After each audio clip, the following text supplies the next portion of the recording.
Hello friends, आप सभी का अपनी मेधा क्लासेस में स्वागत है। आज हम जो है एनसीईआरटी एग्जाम्पल कक्षा 9 का बायोलॉजी का सीरीज हमारा खत्म हो गया, तो आज से जो हम फिजिक्स का जो है एनसीईआरटी एग्जाम्पल का सीरीज चालू करें, जिसमें हमारा पहला चैप्टर गति है।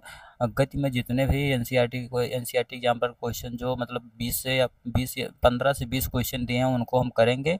इसी के साथ जैसे हमारा फिजिक्स का सीरीज खत्म होगा तो हम जो है एनसीईआरटी बुक से संबंधित जितने भी न्यूमेरिकल हैं वो अभ्यास में दिया हो या जो है प्रश्न उत्तर में दिया हो, सभी का क्वेश्चन जो हम विस्तार से करेंगे। और से ही एनसीईआरटी एग्जाम्पलर का जो फिजिक्स का क्वेश्चन खत्म होगा उसके बाद जो है हम एनसीईआरटी जो है ये बुक जैसे कक्षा 9 का सबसे पहले गति का हो गया, बल का हो गया, गुरुत्वाकर्षण का हो गया, सभी का जो हम इसका अभ्यास के साथ साथ जो है अभ्यास अध्याय 8 में जो है गति चैप्टर दिया है, इसका जो है एनसीईआरटी एग्जाम्पलर का जो है सोल्यूशन करते हैं हम।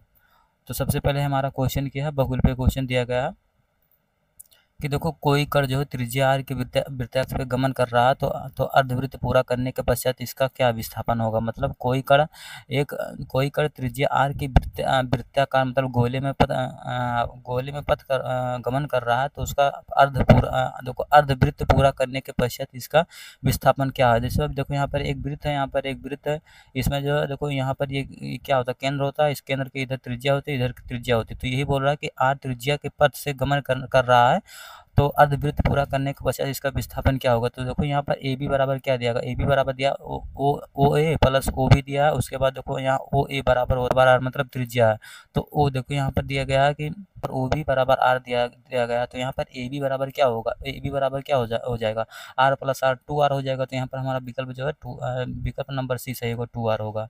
अब अगला क्वेश्चन हमारा क्या कहता है, क्वेश्चन क्या कहता है, एक पिंड वेग u से ऊर्ध्वाधर के ऊपर फेंका जाता है तो इसके ऊपर उठने की अधिकतम ऊंचाई क्या है। तो ऊर्ध्वाधर ऊपर की ओर फेंका जाता है तो इसका अंतिम वेग जो होगा 0 होगा। अंतिम वेग 0 होगा तो हम गति के प्रथम समीकरण से देखेंगे कि v बराबर you plus half A T होता है, v बराबर होता है यू प्लस ए टी। तो इसका अंतिम वेग जो है 0 है, तो 0 है, और यू बराबर होता है यू माइनस जी टी। अब देखो ये जी कहाँ से आ गया, तो यहाँ पर देखा जाए ये ऊंचाई से ऊर्ध्वाधर के रूप में फेंका जाता है तो v बराबर 0 है। यहाँ पर देखो यू वेग से फेंका जाता है तो ए बराबर जो होगा यहाँ निकलेगा, ए बराबर होगा माइनस जी होगा, मतलब टी बराबर जो होगा यू बटे जी होगा। तो यहाँ से टी का मान ज्ञात हो गया। अब देखो गति के दूसरे समीकरण से हम हल करेंगे। अब गति का दूसरा समीकरण क्या होता है, ये क्या होता है, अब यहाँ पर देखो एस बराबर U T plus half E T square होता है। अब देखो यहाँ पर U T plus half E T square के दर पर देखो ए के जगह का मान रखेंगे और टी के जगह पर जो मान निकाले हैं यहाँ से वो रखेंगे। अब देखो यहाँ पर एच बराबर क्या होगा, एच करेंगे तो एच बराबर जो हमारा ज्ञात होगा एच बराबर यू स्क्वायर बटे 2g होगा। तो हमारा विकल्प नंबर जो है हमारा विकल्प नंबर बी सही है, यू स्क्वायर बटे 2g होगा।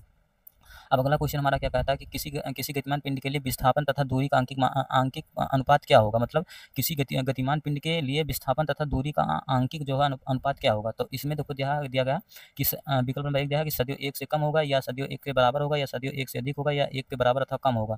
तो यहाँ पर जो है किसी गतिमान पिंड के लिए विस्थापन तथा दूरी का आंकिक मान का अनुपात हमेशा जो होता है 1 के बराबर तथा 1 से कम होता है। अब देखो यहाँ पर कुछ नोट दिया गया कि किसी गतिमान पिंड की प्रारंभिक एवं अंतिम स्थिति के बीच की न्यूनतम दूरी जो होता है पिंड के विस्थापन कहलाता है। मतलब गतिमान पिंड के प्रारंभिक तथा अंतिम स्थिति के बीच की न्यूनतम दूरी को जो है विस्थापन कहते हैं। अब देखो यहाँ पर दिया गया है कि एक वस्तु पिंड का विस्थापन हमेशा वस्तु द्वारा तय की गई दूरी जो होता तय की गई दूरी से कम या बराबर हो सकता है, क्योंकि पिंड के विस्थापन के परिणाम दूरी के बराबर नहीं होता है। अतः जो है गतिमान पिंड के लिए जो विस्थापन तथा दूरी के अंतिम अनुपात विस्थापन के बराबर या कम होता है। तो हमारा विकल्प नंबर डी सही है। अब उसके बाद अगला क्वेश्चन क्या है, 4 नंबर, यदि किसी पिंड का विस्थापन जो है समय के वर्ग के अनुक्रमानुपाती है तो वह वस्तु का गमन करती है। मतलब पिंड का विस्थापन जो होता है समय के वर्ग के अनुक्रमानुपाती है तो वह वस्तु के गमन को क्या कहलाएगा। मतलब क्या गमन करती है तो क्या होगा, वह वस्तु के एक समान वेग से रहेगा, दूसरा दिया गया कि एक समान त्वरण से रहेगा, और तीसरा ऑप्शन हमारा क्या है कि बढ़ते त्वरण के रूप में होगा। उसके बाद दिया गया घटते त्वरण मतलब उसका त्वरण घटता रहेगा। तो यहाँ पर जो दिया गया कि यदि किसी पिंड का विस्थापन समय के वर्ग के अनुक्रमानुपाती तो वह वस्तु गमन करता है। तो यहाँ पर देखो भी अनुक्रमानुपाती जो दिया गया टी स्क्वायर दिया गया। तो यहाँ से हम जब ज्ञात करेंगे v बराबर डी एक्स बटे डी टी, मतलब v का जो हम इसका इंटीग्रेशन करेंगे डी एक्स बटे डी टी, तो यहाँ पर क्या निकलेगा, यहाँ पर निकलेगा a बराबर डी एक्स बटे डी टी। तो यहाँ पर डी एक्स बटे डी टी अनुक्रमानुपाती 2a स्क्वायर होगा, तो यहाँ पर v अनुक्रमानुपाती 2a होगा। तो यहाँ से a का मान जो निकलेगा a बराबर देखो डी वी बटे डी टी होगा, और उसके बाद क्या होगा डी वी बटे डी टी अनुक्रमानुपाती 1 होगा, तो अर्थात जो a होगा ये नियत होगा। तो हमारा जो होता है एक जो त्वरण होगा मतलब एक समान त्वरण के रूप में होगा, अर्थात जो किसी पिंड का विस्थापन समय के वर्ग के अनुपाती होगा, तो वह बस जो है एक समान त्वरण के रूप में होगा, जो हम यहाँ से ज्ञात करें इंटीग्रेशन के माध्यम से। अब उसके बाद देखो हमारा पांचवा क्या है कि दिए गए v और t का ग्राफ का निष्कर्ष क्या निकलता है। अब यहाँ पर दिया गया है कि एक समान गति कर रहा है, कोई जो एक समान गति कर रहा है, दूसरा दिया गया विराम में है वह बस, तीसरा दिया गया कि असमान गति से त्वरण कर रहा है, मतलब असमान गति से गति कर रहा है, उसके बाद दिया गया एक समान त्वरण से गति कर रहा है। तो देखो जो ये वाला ग्राफ जो है, जब जब जब किसी वस्तु का वेग समय के साथ नहीं होता, मतलब जब वस्तु का वेग समय के साथ नहीं होता, बदलता रहता है, अर्थात वस्तु एक समान गति से चलता है, मतलब जब किसी वस्तु का समय के साथ से रहता है तो उसका जो है वेग जो है एक समान गति से कर रहा था और त्वरण में है, मतलब वेग जो है एक लंबवत के रूप में दिया गया है, तो ये जो है इसका गति जो हमारा होगा ये एक समान के रूप में होगा। तो हमारा इस क्वेश्चन नंबर पहला सही है, एक समान गति से वह गति कर रहा है।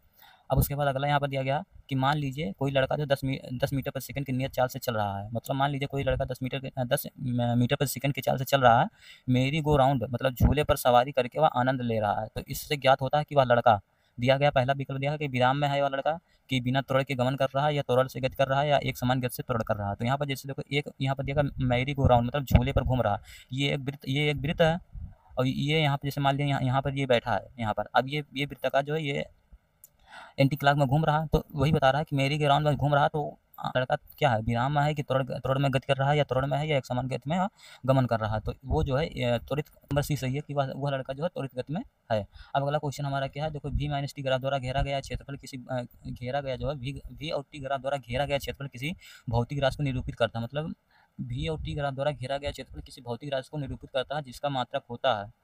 तो इसका मात्रक क्या होगा, मीटर स्क्वायर होगा, या मीटर होगा, या मीटर क्यूब होगा, या मीटर पर सेकंड होगा। तो जैसे इसका जो है भी और टी ग्राफ द्वारा घेरा गया क्षेत्रफल भौतिक राशियों का निरूपित करता है, तो इसका मात्रक होगा वह मीटर होगा। अब ये कहाँ से आया, देखो भी और टी ग्राफ से घेरा गया, तो यहाँ भी और टी ग्राफ से नीचे का क्षेत्रफल जो विस्थापन को दर्शाता है, तो इसका इकाई जो होता है मीटर होगा, क्योंकि ये भी बराबर होता है मीटर पर सेकंड, अर्थात टी बराबर यस होगा, तथा टी भी और टी ग्राफ की इकाई जो होती है मीटर पर सेकंड गुणे सेकंड होगा।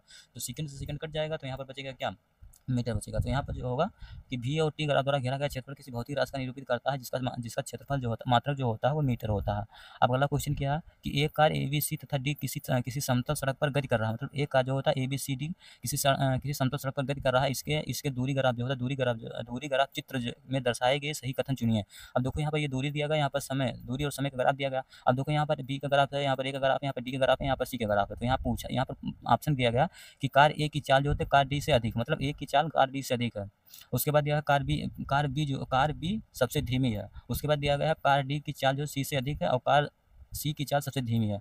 तो यहाँ पर देखो जिसकी ये समय है, ये समय का ग्राफ है, ये दूरी का ग्राफ है। तो जो दूरी वाला ग्राफ यहाँ पर देखो सबसे ऊपर है, तो सी सबसे जो है सबसे यहाँ पर धीमी है, लेकिन सी कार जो सबसे तेज है, क्योंकि ये सबसे ऊपर है, क्योंकि बी की अपेक्षा सी सबसे ऊपर है और सबसे तेज चल रही है, कम समय में सबसे ज़्यादा दूरी तय कर रहा है। उसके बाद डी कर रहा है, उसके बाद ए कर रहा है, उसके बाद बी कर रहा है। तो इसका विकल्प नंबर जो हमारा बी ऑप्शन सही होगा, कार बी सबसे धीमी है, मतलब देखो कार बी जो है सबकी दूरी सबसे कम है, तो विकल्प नंबर हमारा बी सही है। अब अगला क्वेश्चन क्या है कि चित्र जो है 8.3 में कौन सा ग्राफ एक समान गति से सही निरूपित करता है, मतलब एक समान गति से सही निरूपित करता है। तो यही देखो अभी हम ये क्वेश्चन ऊपर पढ़े हैं, वो समय और दूरी का ग्राफ दिया गया था, मतलब ये वाला दिया गया था। यहाँ पर दिया गया था कि ये वेग और समय का ग्राफ दिया गया था, लेकिन यहाँ पर दिया गया है कि कौन सा ग्राफ गति के साथ निरूपित करता है, मतलब कौन सा ग्राफ जो होता है गति के साथ निरूपित किया है। अब यहाँ देखो दूरी और समय का दिया गया, यहाँ पर दूरी और समय का दिया गया। उसके बाद यहाँ पर दिया गया दूरी और समय का, और दूरी और समय का। देखो दूरी और समय का सबसे सही निरूपित जो हमारा विकल्प नंबर ए सही है, क्योंकि दूरी और समय का सही ग्राफ यही होता है, ये लंबवत के रूप में होते हैं। तो विकल्प नंबर हमारा जो है ए सही होगा।